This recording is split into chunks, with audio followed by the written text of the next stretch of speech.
Hello everyone, welcome to the class. So today we will discuss about OD intervention and this session is important for HRM student of course.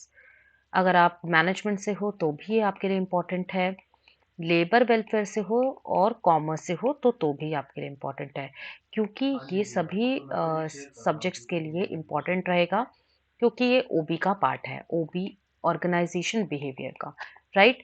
तो OD intervention के बारे में हम लोग समझते हैं, then उसके बाद हम एमसीक्यूज भी में भी जाएंगे। तो what is OD? OD is organisation development. Organisation development interventions वो होते हैं, टेक्निक्स वो होते, इंटरवेंशंस आर लाइक टेक्निक्स और हम बोल सकते हैं टूल्स जो कि हमारी ऑर्गेनाइजेशन में यूज होते हैं, प्लान्ड वे में एक्टिविटीज में ये यूज किए जाते हैं सो दैट जो पार्टिसिपेशन है ऑर्गेनाइजेशन के मेंबर्स का वो अच्छे से हो पाए और जितने भी गोल्स हैं या आपकी ऑब्जेक्टिव्स हैं वो अचीव हो पाए, इम्प्रूव हो पाए एक्टिविटीज। तो ऑर्गेनाइजेशन डेवलपमेंट जो है इंटरवेंशंस वो वही होती हैं जो कि जो भी टेक्निक्स जो भी टूल्स हम यूज करते हैं सो दैट हमारे ऑर्गेनाइजेशन के गोल्स और ऑब्जेक्टिव्स अचीव हो पाए। अब ओडी इंटरवेंशंस हैं क्या क्या? जैसे कि टीम का डेवलपमेंट होना, ये भी आपका एक ओडी इंटरवेंशन है। लेबोरेटरी ट्रेनिंग हो गया, मैनेजरियल ग्रिड हो गया, आपका ब्रेनस्टॉर्मिंग हो गया, इंटर ग्रुप टीम बिल्डिंग हो गया। दीज आर द इंटरवेंशंस जो कि हम यूज करते हैं और ये तीनों लेवल्स में होती है। सबसे पहला होता है आपका individual level, second is your group level and the third one is your organisation level. तो तीनों ही लेवल में हम लोग इनको ओडी इंटरवेंशंस को यूज करते हैं। अब हम इसको सेग्रीगेट करेंगे डिफरेंट डिफरेंट पार्ट्स के बेसिस पे, ठीक है।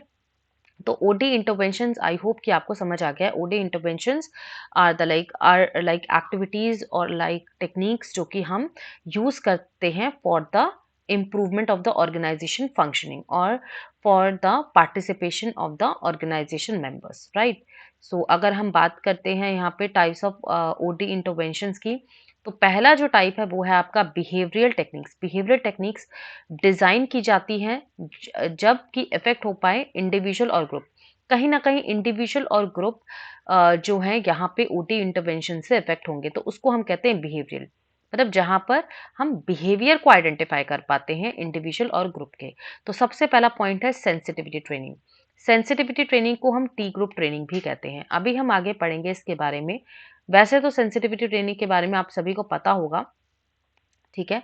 रोल प्लेइंग भी आपका एक सेकंड ओडी इंटरवेंशन है, लेकिन ये बिहेवियरल का पार्ट है। रोल प्लेइंग मतलब जब एक पर्सन दूसरे के रोल को समझता है और उसको अटेम्प्ट करता है। फॉर एग्जाम्पल, अगर एचआर है, ठीक है, एचआर में अगर आपका रोल रिक्रूटमेंट का है तो रिक्रूटमेंट से शिफ्ट करके आपको ट्रेनिंग में भी डाल दिया जाए, ठीक है। तो वो हो गया आपका role playing. Next is management by objective, that is MBO. MBO किसने दिया था? पीटर ड्रकर ने दिया है। Management by objective means objectives को अचीव करना। Grid organisation, grid organisation manage आपका ब्लैक एंड माउंट ने दिया था, जिसमें कि हम दो केसेस में, दो कंसर्न में बात करते हैं। Concern for the production, concern for production of production and people, ठीक है। तो एक तरफ से पीपल और एक तरफ से प्रोडक्शन के बारे में हम बात करते हैं। और ये जो मैनेजरियल ग्रिड आपने लीडरशिप थ्योरी में पढ़ा होगा, ठीक है। So these are the behaviour techniques जो कहीं ना कहीं यूज में आता है। क्लियर। अब हम बात करते हैं नॉन बिहेवियरल की, ठीक है। नॉन बिहेवियरल में अगर हम बात करते हैं, वो बिहेवियरल टेक्निक्स बिहेवियरल तो होंगे नहीं। यहाँ पे हम ज्यादातर फोकस करते हैं स्ट्रक्चर को। स्ट्रक्चर मींस अब आपका स्ट्रक्चर ये है सपोज, ठीक है। सबसे पहला आपका होता है यहाँ पे टॉप, देन आपका मिडल एंड देन आपका लोअर। तो ये आपका स्ट्रक्चर है। स्ट्रक्चर के बेसिस पे प्रेफरेंसेस दी जाती हैं, उसको हम कहते हैं non behavioural techniques. For example, organisation का रीडिजाइन करना, दैट मीन्स इनोवेशन। कोई ना कोई चेंजेस के लिए रीडिजाइन किया जा रहा है, ऑर्गेनाइजेशन को कुछ ना कुछ चेंजेस लेकर आना है for the betterment of the organisation, तो रीडिजाइनिंग हो रहा है। वर्क डिजाइन, वर्क डिजाइनिंग मतलब जॉब डिजाइन। जॉब को किस तरीके से डिजाइन करना है, उसकी प्रॉपर प्लानिंग होनी चाहिए। किस जॉब के लिए हम प्लान कर रहे हैं, क्या उनकी एक्टिविटीज होंगी, क्या वो टेक्निक्स यूज किया जाएगा, ठीक है। वो सारी चीजें हम यहाँ पे पढ़ते हैं। Next, job enrichment. Job enrichment means जब आपकी जॉब की एक्टिविटीज को बढ़ाया जाता है, ठीक है। आपकी सैलरी बढ़ाई नहीं जाती है, आपकी सिर्फ और सिर्फ एनरिच किया जाता है क्या?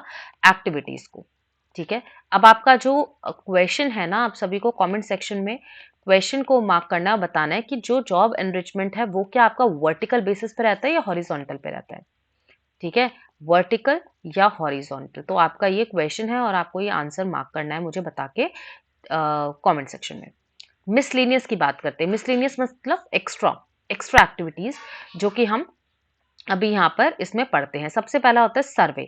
सर्वे मीन्स आपको पता है जब आप क्वेश्चन फिलअप करा रहे हो, सर्वे ले रहे हो, आइडेंटिफाई कर रहे हो कि जो ऑर्गेनाइजेशन है वो बेस्ट परफॉर्म कर रही है या फिर कुछ भी इंप्रूवमेंट चाहिए, तो वो सारी चीजें सर्वे फीडबैक हमेशा इंपॉर्टेंट रहता है सभी के लिए, ठीक है, ऑर्गेनाइजेशन में। Next is process consultation. Consultation के लिए कंसल्टेंट होना बहुत जरूरी है। जब भी आपको किसी भी चीज़ की ज़रूरत हो या किसी हेल्प की ज़रूरत हो, तो आपके पास में कंसल्टेंट होना ज़रूरी होता है। तो उस प्रोसेस के लिए आपके पास प्रोसेस कंसल्टेशन होगा, ठीक है। टीम बिल्डिंग, टीम को बिल्ड करना, दैट मीन्स कि टीम के साथ में काम करना बिना किसी कॉन्फ्लिक्ट के, बिना किसी प्रॉब्लम के। तो ये वही है। अब मैंने यहाँ पर इसी चीज़ को ना बिहेवियरल टेक्निक्स में, सेंसिटिविटी ट्रेनिंग में, ये सारी चीज़ें हमने यहाँ पे एक्टिविटीज़ मैंने डाल दी हैं। तो सबसे पहले अगर मैं बात करती हूँ सेंसिटिविटी की, तो sensitivity is a T group training, that means training group, ठीक है। अब यहाँ पर 10 से 15 इंडिविजुअल्स होते हैं, different different like structure groups के, डिफरेंट डिफरेंट बिहेवियर होते हैं उन लोगों के, ठीक है। और वो एक दूसरे के साथ इंटरेक्ट करते हैं, ओपनली इंटरेक्ट करते हैं और डिस्कस करते हैं फ्रीली एज अ फैसिलिटेटर, ठीक है। तो वो हो गया आपका। कोई भी इश्यूज होंगे रिलेटेड टू द ऑर्गेनाइजेशन, कोई भी प्रॉब्लम चल रही है या किसी से भी रिलेटेड कोई भी बात करनी है, तो सेंसिटिविटी ट्रेनिंग होती है। Next is role playing. Role playing मैंने आपको बता दिया। अब आपका क्वेश्चन ये है कि क्या role playing on the job है या ऑफ द जॉब है। रोल प्लेइंग मतलब फॉर एग्जाम्पल एक एचआर है, एचआर रिक्रूटमेंट में है, ठीक है, रिक्रूटमेंट में होल्ड कर रहा है, अब उसको ट्रेनिंग में डाल दिया तो उसका रोल को, दूसरे रोल को उसने प्ले किया, ठीक है। नेक्स्ट यहाँ पर मैनेजमेंट बाय ऑब्जेक्टिव, जैसे कि मैंने आपको बताया एमबीओ, एमबीओ किसने दिया है, पीटर ड्रकर ने दिया है, ठीक है। एंड अगर इस पॉइंट की बात करते हैं तो ऑब्जेक्टिव्स पे ही फोकस किया जा रहा है। हमें जो भी गैप्स रहेंगे एम्प्लॉयज और ऑर्गेनाइजेशन गोल्स के, उसको हमें रिड्यूस करना है, उसको हमें एलिमिनेट करना है और सिर्फ हमें अपना बेस्ट परफॉर्म करना है सो दैट प्रॉफिट और ग्रोथ ऑर्गेनाइजेशन की डेवलप हो। Next grid development. Grid development मैंने आपको बोला कि मैनेजरियल ग्रिड ही कहते हैं, ब्लैक एंड माउंट ने दिया है ये वाला, और ये आपका लीडरशिप थ्योरी में आता है, ठीक है। और यहाँ पे अगर मैं मॉडल्स की बात करती हूँ तो दो ही बेसिस पे मॉडल्स की बात की गई है, concern for the productivity and concern for the people. तो दो चीजों में यहाँ पर बात की गई है। नॉन बिहेवियरल टेक्निक्स की बात करते हैं तो ऑर्गेनाइजेशन रीडिजाइनिंग। रीडिजाइनिंग मतलब जब हम स्ट्रक्चर को रीडिजाइन करते हैं रिस्पॉन्सिबिलिटीज को एक्सचेंज करने के लिए या फिर कोई ना कोई चेंजेस लेकर आने के लिए हम इनोवेशंस लेकर आते हैं, तो वो होता है ऑर्गेनाइजेशन रीडिजाइनिंग। जॉब एनरिचमेंट, यहाँ पर कोई बिहेवियर का पॉइंट नहीं है, ये सिर्फ और सिर्फ स्ट्रक्चर पे बेस है, ठीक है। हम स्ट्रक्चर को चेंज करने के लिए यहाँ पे ये सारी एक्टिविटीज करते हैं। एनरिचमेंट मैंने आपको बता दिया। अब आपको क्वेश्चन में बताना है, एनरिचमेंट सिर्फ और सिर्फ रिस्पॉन्सिबिलिटीज को बढ़ाता है, सैलरी नहीं बढ़ती है आपकी, ठीक है। अब आप मुझे ये बताओगे वर्टिकल है या हॉरिजॉन्टल है ये, कमेंट सेक्शन में, ठीक है। नेक्स्ट आपका आ जाता है work design, that means job design. Job design आप कर रहे हो तो आपको इंफॉर्मेशन सभी चीजों की होनी चाहिए, लाइक आपका ऑर्गेनाइजेशन का इंटरेस्ट क्या है, स्ट्रक्चर क्या होगा, इंफॉर्मेशन क्या प्रोसेस करनी है, क्या सिस्टम रहेगा, वो सारी चीजें, राइट। अब अगर मैं बात करती हूँ मिसलेनियस। मिसलेनियस में सर्वे, सर्वे फीडबैक होता है, मतलब डेटा को कलेक्ट किया जाता है about the organisation, use of the survey, question, ये सब चीजें, ठीक है। एंड यहाँ पर फीडबैक भी लाइक मीटिंग्स वगैरह हो गई, वर्कशॉप्स हो गए, और ऑर्गेनाइजेशन मेंबर्स के जो भी डेटा होगा वो सब इसमें डिफाइन किया जाता है। नेक्स्ट यहाँ पर आ जाएगा प्रोसेस कंसल्टेशन। प्रोसेस कंसल्टेशन क्या होता है, the set of the activities जहाँ पर कंसल्ट किया जाता है, कंसल्टेंट की बहुत ज़्यादा ज़रूरत होती है। वो एक्टिविटीज जो कि हम एज अ कंसल्टेंट मतलब कंसल्टेंट की हेल्प से हम लोग परसीव करते हैं, अंडरस्टैंड करते हैं, और कभी भी हमें ज़रूरत होती है तो वो क्या करते हैं, एम्प्लॉयज उसी पर्टिकुलर कंसल्टेंट से हेल्प ले सकते हैं। Next is team building. Team building means जब हम टीम को बिल्ड कर रहे हैं, एक टीम बना रहे हैं सो दैट हमारा जो ऑर्गेनाइजेशन है या फिर उनके जो गोल्स है वो अचीव हो पाए और बिना किसी इश्यूज के। ठीक है, बिना किसी कॉन्फ्लिक्ट के। अब क्वेश्चन में ये भी आता है कि ऑर्गेनाइजेशन डेवलपमेंट के क्या-क्या स्टेप्स होते हैं। तो सबसे पहला जो स्टेप होता है, सबसे पहले हम डायग्नोस करते हैं प्रॉब्लम को, कि क्या प्रॉब्लम है उसको डायग्नोस करना, क्या स्ट्रेंथ है और क्या वीकनेसेस है, सॉट एनालिसिस। नेक्स्ट उसके बाद डिजाइनिंग हम करते हैं स्ट्रैटेजी को। उसके बाद उसी स्ट्रैटेजी को हमने डेवलप किया, ठीक है। उसके बाद हमने उसको यूज किया, यूज करने के बाद इवैल्यूएट किया। इवैल्यूएट मींस हमने आइडेंटिफाई किया कि जो हमने स्ट्रैटेजीज यूज की वो क्या सही थी, और अगर नहीं सही थी तो उसमें क्या क्या इंप्रूवमेंट की जरूरत थी, वो सब चीजें हम करते हैं, ठीक है। So these are the like topics जो कि आपके इंपॉर्टेंट है क्वेश्चन में। अभी हम क्विकली एमसीक्यूज करते हैं। Organisation development is aimed at enhancing congruence between the organization structure, process, strategy, people, and culture. Next is developing new and the creative organization solution, developing the organization's self-renewing capacity, and all of above. तो of course जो answer आएगा वो आपका ए ही आएगा, क्योंकि आप enhance कर रहे हो यहाँ पे अपने स्ट्रक्चर को, प्रोसेसेस को, स्ट्रैटेजी, पीपल और कल्चर को। Next, prime responsibility of Audi consultant का क्या है, किसने कंसेप्चुलाइज किया है, किसने आइडेंटिफाई किया है। तो जो प्राइम रिस्पॉन्सिबिलिटी है ओडी ओडी कंसल्टेंट का, तो उन्होंने वो क्या किसने किया है, एर्गीज ने किया है। Next is OD is a cyclic process. OD एक साइक्लिक प्रोसेस है, एक साइकिल चलता है, स्टार्ट होता है और एंड भी होता है, राइट। तो ये कैसे स्टार्ट होगा, desired development result is obtained, ठीक है, plan is implemented, data is gathered और द प्रॉब्लम इज आइडेंटिफाइड। तो ऑफ कोर्स यहाँ पर आपका जो रिजल्ट है वो ऑब्टेन हो जाएगा। Next is organisation. Organisation diagnosis. Organisation क्या डायग्नोस करती है, जब आप डायग्नोसिस यूज करते हो, डायग्नोस करते हो, तो स्ट्रेंथ और वीकनेसेस को तो आप फाइंड आउट करते ही करते हो, और भी जो भी डिस्क्रिपेंसीज होती है, दैट मीन्स कुछ भी एरर्स वगैरह होते हैं अबाउट द विजन और रिलेटेड टू द फ्यूचर और द करंट सिचुएशन, तो वो भी आप फाइंड आउट करते हो। दैट मीन्स आपका यहाँ पर जो ऑप्शन आ जाएगा वो सी आ जाएगा। Which of the following is not the organisation development intervention programme, कौन सा इसमें से नहीं है। तो देखो, टीम बिल्डिंग हमने पढ़ा था, सर्वे भी हमने पढ़ा था, ये दोनों किस में पढ़ा था बताओ फटाफट से। ये भी आपका एक क्वेश्चन है, क्या आपने इसको बिहेवियर में पढ़ा था, नॉन बिहेवियर में पढ़ा था, या फिर आपका मिसलेनियस में पढ़ा था। तो कौन सा नहीं था, नहीं है मतलब, तो आंसर इज सी, ठीक है।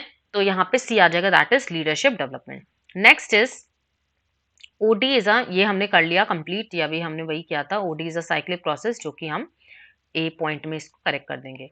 OD is also called as a process. OD एक ऐसा प्रोसेस है, किसके लिए, for performance appraisal, for change of the people, for teaching people how to solve the problem, और ऑल ऑफ अबव। तो ऑफ कोर्स हम देखते हैं कि प्रॉब्लम को किस तरीके से सॉल्व किया जाएगा।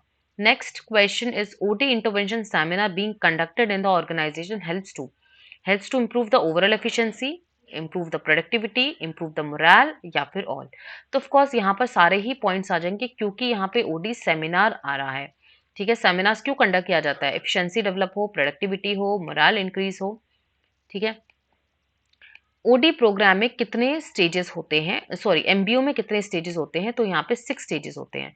अब वो कौन कौन से स्टेजेस हैं ये भी आपको पता होना जरूरी है। सबसे पहले हम ऑर्गेनाइजेशन के गोल्स को डिफाइन करते हैं, उसके बाद ऑर्गेनाइजेशन के साथ साथ एम्प्लॉयज के ऑब्जेक्टिव्स को भी आपको समझना जरूरी है। कॉन्टिन्यूस मॉनिटरिंग होना ज़रूरी है और प्रोग्रेस का डेवलपमेंट होना ज़रूरी है। उसके बाद परफॉर्मेंस को इवैल्यूएट करना, कि जो हम परफॉर्मेंस कर रहे हैं, जो हम बेस्ट कर रहे हैं, कि क्या वो सही जगह पे यूज़ हो रही है या फिर नहीं हो रही है। उसके बाद हमने फीडबैक प्रोवाइड किया, फीडबैक भी मिलता है। और लास्ट में जाके आपका अप्रेजल होता है, कि आपने अगर अच्छा करा होगा परफॉर्म, तो ऑब्वियसली आपका अप्रेजल होगा, अदरवाइज आपका अप्रेजल नहीं होता है, या फिर मतलब कम परसेंटेज पे होता है, ठीक है। Next, OD was founded on the belief that the or behavioral sciences method to increase the collaborative problem solving would increase। अगर हम बात करते हैं, ओडी एक ऐसा बिलीव है जो कि हम बिहेवियरल साइंसेज मेथड में देखते हैं, और ये इसीलिए हम इंक्रीज करते हैं ताकि कोलैबोरेटिव प्रॉब्लम्स जो सॉल्विंग हो रहा है ना, उसको इंक्रीज किया जाए। जो हम प्रॉब्लम सॉल्विंग एक्टिविटीज में इन्वॉल्व हो रहे हैं, वो हम टीम के साथ करें, कोलैबोरेशन के साथ करें। तो इससे क्या होगा, क्या इंक्रीज होगा, ऑर्गेनाइजेशन का इफेक्टिवनेस, टर्नओवर, रेपुटेशन, या फिर ऑल। तो ऑफ कोर्स यहाँ पे आपका इफेक्टिवनेस ही होगा, ऑर्गेनाइजेशन का इफेक्टिवनेस। सो आई होप कि आपको सारे क्वेश्चंस क्लियर हो गए हैं। मैंने इस सेशन को क्विकली लिया है सो दैट आपको क्लियर हो जाए। सो यस, अगर वीडियो अच्छी लगी है, like, share and subscribe to the channel. और भी टॉपिक्स अगर आपको कराने हैं, तो आप मुझे कमेंट सेक्शन में कमेंट भी कर सकते हो। So thank you all.